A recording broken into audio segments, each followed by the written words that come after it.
तो ऐसे ही हमने इनको मालिक के बच्चे जानकर, और हम सभी यहाँ कष्ट में हैं, दुखी हैं, एक दूसरे को समझकर, जैसे एक सास बहू है और सास बहू का कहते हैं कुत्ते बिल्ली वाला बैर हो जाता है। ऐसा क्यों है? बिना ज्ञान के गाटा जुड़ रहा है। और फिर कहते हैं जैसा दर्द आपने हो ऐसा जान बिराने। अब जैसे घर का मुखिया है, सास है, उसके अधीन पुत्र वधू है, अब उसके साथ दुर्व्यवहार करेगी तो उसकी आत्मा रोएगी, बोल सकती नहीं। तो वो आत्मा की जो पुकार है वह भगवान के दरबार में डिपॉजिट होती है और उसका प्रतिफल बहुत भयंकर होता है। फिर क्या होता है कि कई जगह ऐसा है कि पुत्र वधू इतनी हैवी है सास पर, उसको तंग करती है, तो उस समय यो ज्ञान याद रखना चाहिए कि हम इस काल ने ऐसी व्यवस्था में जोड़ रखे हैं, क्योंकि यहाँ व्यवस्था ऐसी है।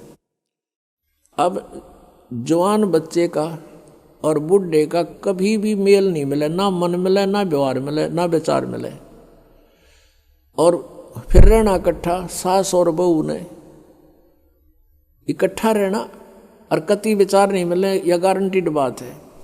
और इसलिए झगड़ा रहेगा, यह भी रहेगा, लेकिन इसका समाधान इस ज्ञान से होगा।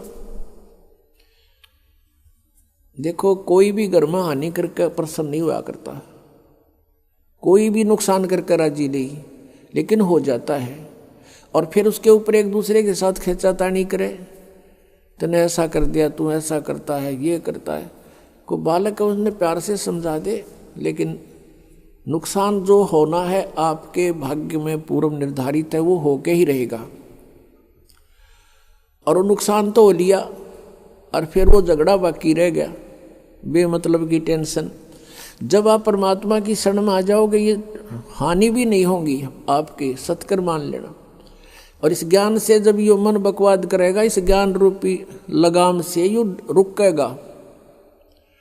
एक सास बहू थी, बुढ़िया बहुत लड़ा करती अपनी पुत्र वधू के साथ, इकलौता पुत्र था। अब बेटा न्यों सोचा करता भाई माँ की बात नहीं मानी तो माँ की आत्मा दुख पाओगी, वो भी अपनी पत्नी को ही धमकाया करता, गलती होती चाहे ना होती, माँ को प्रसन्न करने के लिए। और बुढ़िया बहुत कलियारी थी। अपने आत्मा एक परमात्मा लीला बख्शते हैं, करते हैं, दया करते हैं।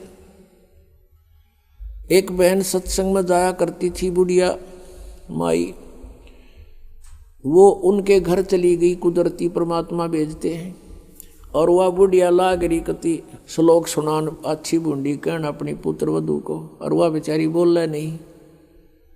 अब बोलूंगी तो फिर सामने अपने बेटे तो गड़वाएगी, तो वह बेचारी चुप रहने में अपनी खैर समझ रही थी। अब उस बहन जो सत्संग में जाती थी, परमात्मा परमेश्वर के विचार सुनती थी, उसने सोचा ये तो नरक हो रहा है इनका घर। उसने उस बुढ़िया को सहज सहज प्यार से कहा, बहन सत्संग में चल लेगी? ना हम नहीं जाया कर सत्संग में, ये तो उड़गी जाया कर ठाली, जिन्हें कोई काम कोई ना। हर बुढ़िया ने काम बहुत लड़न का, और काम नहीं उसने, वो छूटे ना उससे।